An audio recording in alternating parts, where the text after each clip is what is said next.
बहुत बहुत मुबारक हो आपको, आप बाप बनने वाले हैं। वफा बहुत बहुत मुबारक हो। आपको भी। तुम प्लीज ये घर उन्हें वापस कर दो, सिकंदर भाई को। तुमने कोर्ट से सोचने का वक्त मांगा था।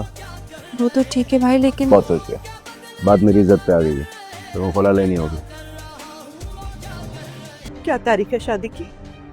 मुझे क्या पता, मुझसे पूछ के थोड़ी तारीख तय करेंगे वो। मुझे तुम ही नजर आती, इसलिए तुम्हारी नजरों में भी सिर्फ मुझे ही होना चाहिए। कुछ दिल मतलाता है ना, जैसे से हो रहा है। कल तक तो तुम्हारी तबीयत बिल्कुल ठीक थी। तुम्हारी शेरवानी भी ले आई हूँ, जरा पहन के ट्राई कर लेना।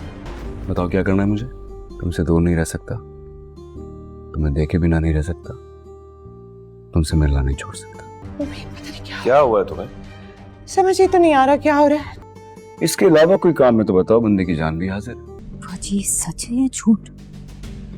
सच है, तुम्हारे सामने मिठाई खा लो। नाजरीन, ड्रामा सीरियल मन मस्त मलंग की आने वाली एपिसोड बहुत ज़्यादा इंटरेस्टिंग बनने वाली है। नेक्स्ट एपिसोड में आप देखने वाले हैं और रिया अपनी बहन और अपने भाई की बातों से बहुत ज़्यादा परेशान हो चुकी होती है। एक तरफ तो अस्मा रिया से ये बात कर रही होती है, तुम कबीर से ये घर वापस मांग लो, कबीर तुम्हारे लिए कुछ भी कर सकता है। और वहीं दूसरी तरफ सिकंदर ने रिया से साफ अल्फाज में कह दिया होता है, तुमने कोर्ट से सोचने का वक्त मांगा था, अब तुम्हारा वक्त पूरा हो चुका है और मैं चाहता हूं तुम कबीर से खुला ले लो। और अपने भाई और अपनी बहन की बातें सुनने के बाद रिया बहुत ज़्यादा कशमकश का शिकार हो चुकी होती है।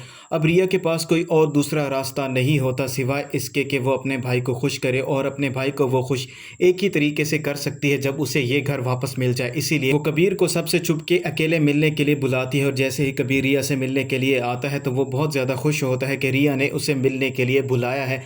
और वो रिया से आकर यही कहता है, तुम्हें देखे बिना और तुमसे बात किए बगैर मुझसे रहा नहीं जाता, मैं तुमसे बहुत मोहब्बत करता हूँ, तुम जो भी कहोगी मैं तुम्हारी बात मानने के लिए तैयार हूँ, मैं तो तुम्हारे लिए जान भी देने को तैयार हूँ। तो रिया उसे यही कहेगी, मुझे तुम्हारी जान नहीं चाहिए, मैं तो यही चाहती हूँ तुम सिकंदर खान को ये घर वापस कर दो।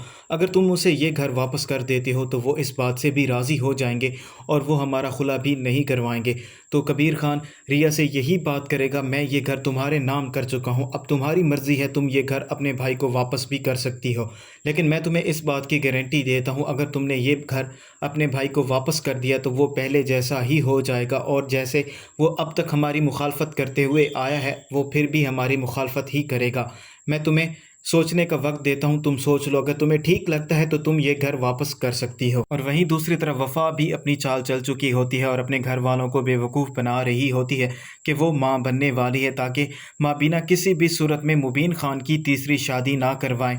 और वफ़ा की बहन को तो ये बात बहुत ही अच्छे तरीके से मालूम है, वफ़ा उसे सारा सच बता चुकी होती है, इसीलिए वो अपनी बहन के पास जाएगी और जाकर उसे यही सवाल करेगी, क्या आप सच में माँ बनने वाली हैं या आप ऐसे ही ड्रामा कर रही हैं। तो वफ़ा उसके सामने भी झूठ बोलेगी और उसे यही कहेगी, मैं माँ वाकई बनने वाली हूँ, तुम्हारे सामने है। अबीना भी बहुत ज़्यादा चालाक औरत है, उसे ये बात बहुत ही अच्छे तरीके से मालूम है वफ़ा ड्रामा कर रही है ताकि मुबीन खान की शादी को टाला जाए, इसीलिए वो अपनी तरफ से पूरी कोशिश करेगी वफ़ा का भांडा फोड़ दिया जाए और ताकि सारी सच्चाई मुबीन खान के सामने आ जाए और वो वफ़ा को तलाक देने में ज़रा भी देर ना लगाए और मेरे कहने के मुताबिक वो अपनी तीसरी शादी कर ले।